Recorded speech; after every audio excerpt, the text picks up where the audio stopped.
My name is Mohamed Ghouse bin Nasuruddin.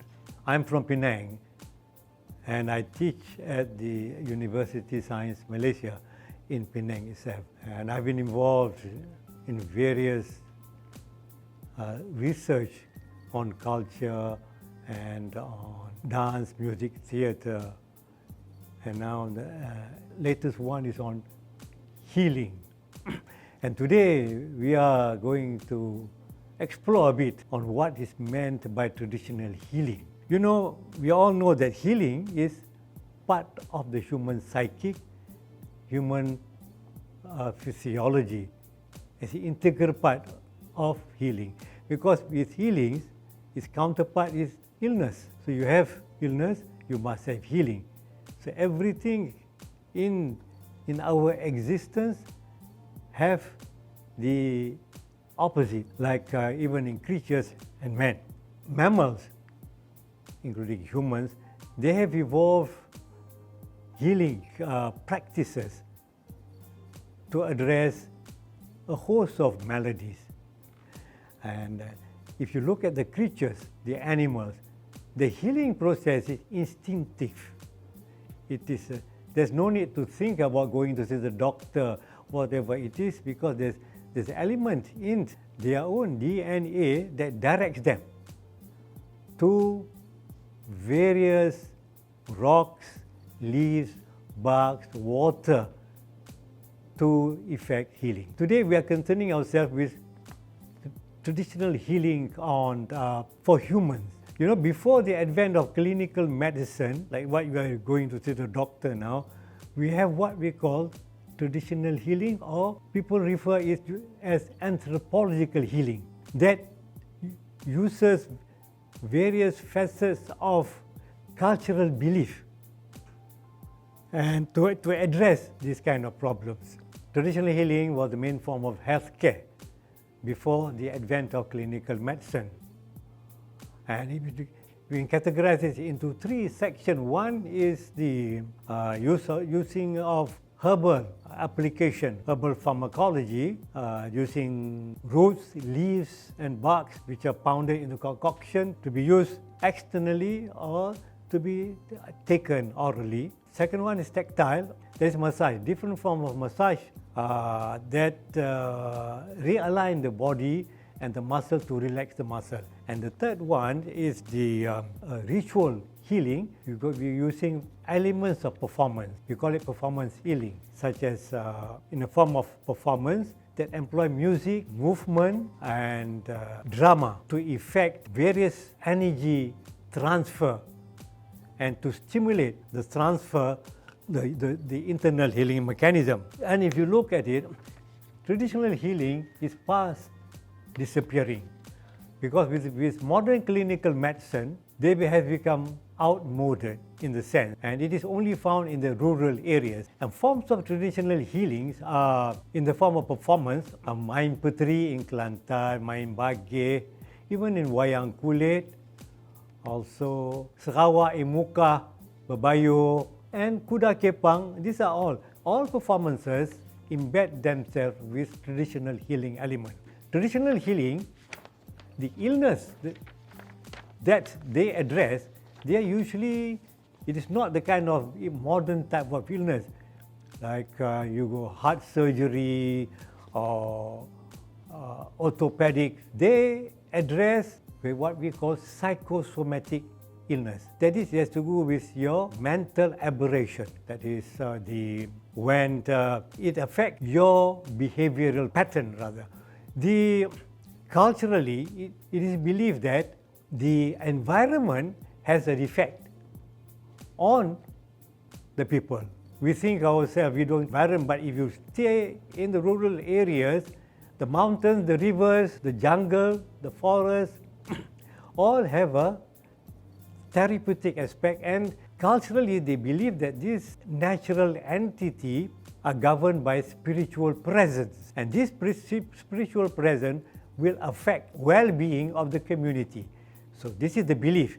So to address these things, sometimes you find people have mental aberration because they went out to pick up something and they come back, they lose their mind, or they go into a coma, which modern medical science can't explain. And for this kind of maladies, they use performance healing to address.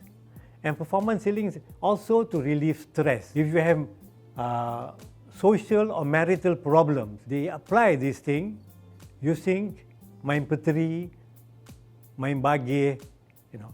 But the main thing here is, in performance healing, it is the use of performance elements, dance, music, and mantra, and also the dialogue of a play like Dewa Muda in Mat Yong. These elements are external stimuli. They affect the patient, who believes that through these elements they will be cured. And the important thing in this healing ceremony is the shaman or the bomo. He will undertake various actions involving singing, movement, and narration of dialogue to affect the patient and to stimulate the patient so that the patient will believe he is being cured.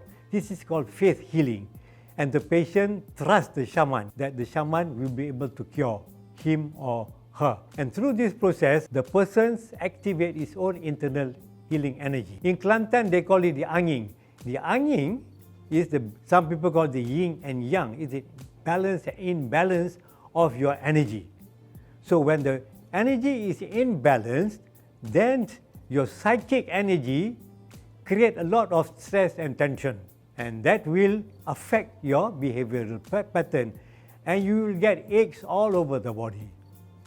And a lot of things. It's the mind play that affects your physiological expression and action. So by believing in that and realigning your energy, the shaman's auto-suggestion, it helps them relieve the stress. If you look music, what we call sonic orders, these are vibration. The vibration will affect the brain waves. It will activate the brain waves pattern, alpha, beta, gamma waves, that will release energy, emotional energy, to give a feel-good feeling, and so on. The other thing, it will also activate the pharmacy of the brain to controlled release of endocrine, dopamine, opioid, and other chemicals that act as a painkiller, also act as a muscle relaxant. So you feel good. So these are the elements that goes through the performance. This is a very intricate and a complex one that involves spirits and so on, but it has a scientific basis, which I just explained to you.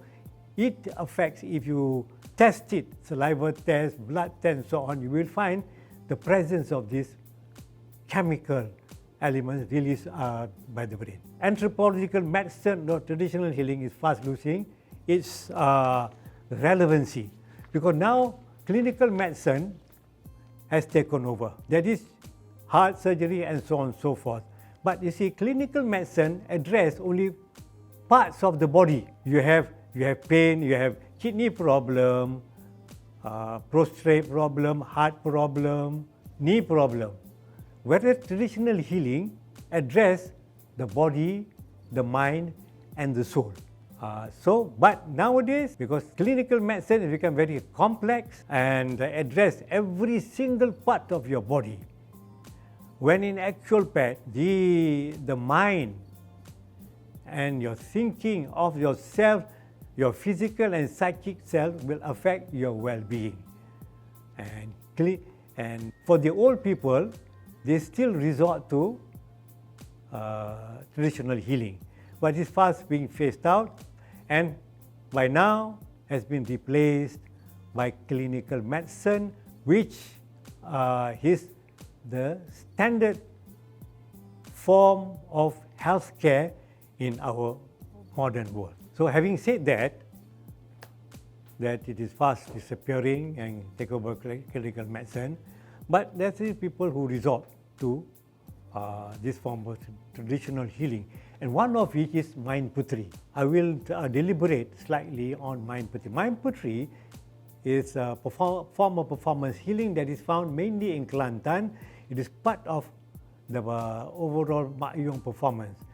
It employs the performance elements of Mak, that is dance, music and the dialogue. The music, which I mentioned, acts as a stimulant, consists of a traditional orchestra. That is, it is the main melodic instrument is the rebab. That plays the melodic instrument and accompanies the singing, while the rhythmic pattern is provided by drums, or we call it the membraphone category, and the gongs, the idiophone category. So the drums are the gendang, gedor and the gedombak, but normally it's only the gendang is used. And the gongs are vertical gong, 2 vertical gong.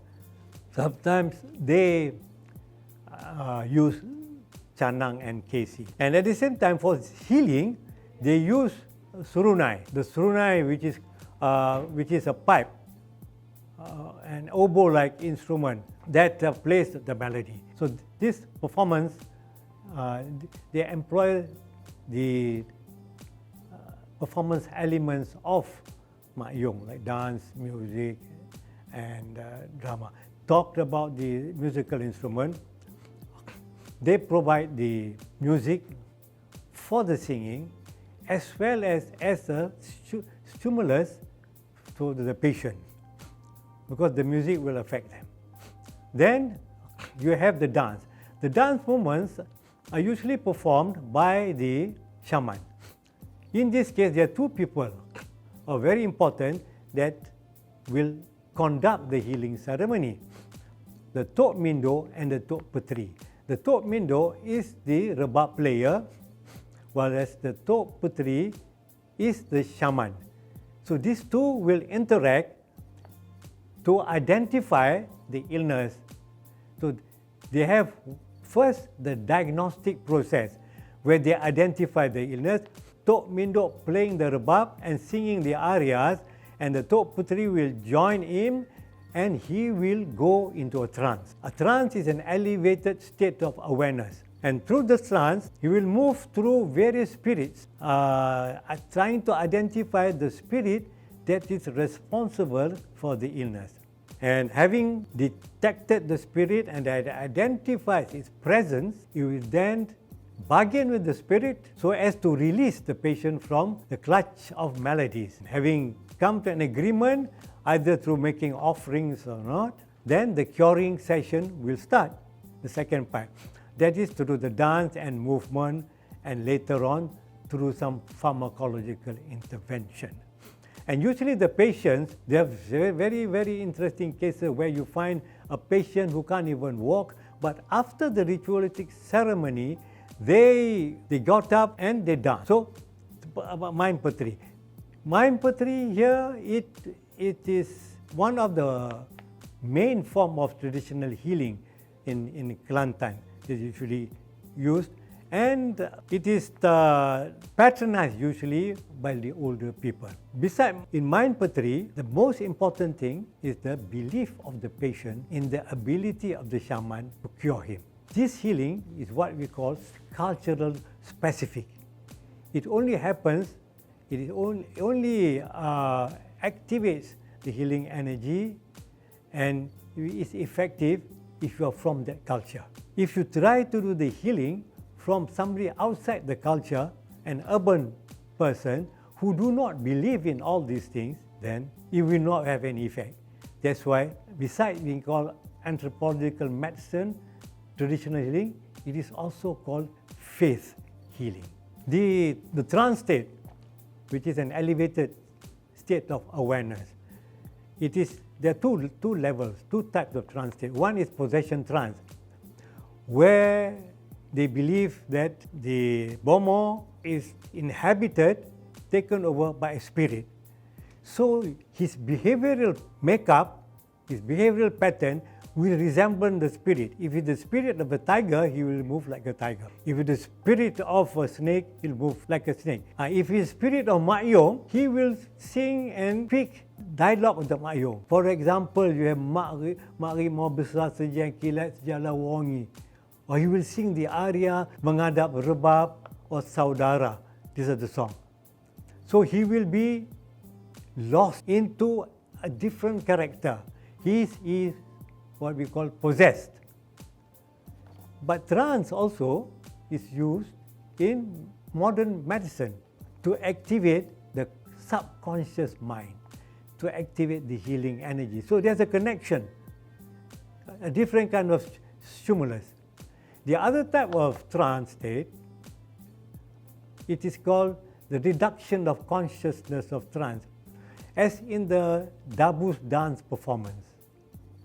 Here, you can isolate different parts of the body, and these parts become insensitive to any pain. You can prick the hands, the legs, and they do not feel any pain at all. These are the reduction of consciousness trance that is also associate different parts of the body. This type of trance. But for the performance healing, it is used, the main form of trance is possession trance. But the possession trance have various degrees of awareness. One is you are completely lost into a different kind of reality. Will be beyond the physical laws that applies. The other things are between consciousness and unconsciousness. This will give the ability for the shaman to range through the various levels of trance. And in conclusion, this dance, performance healing, anthropological medicine or faith healing will soon become museum pieces. As modern medicine takes over digital world where diagnostic is carried out, for example, through your handphone only. You don't need to go through to see the doctor. The handphone will diagnose you. You will apps for that. So performance healing will become redundant and anachronistic. Nevertheless, it is a part of our heritage that it was the main form of healthcare then. And do not discount it just like that. It has scientific basis. Perhaps we need to do more research to see how, to see the connection, the link between traditional medicine and modern clinical medicine. Thank you.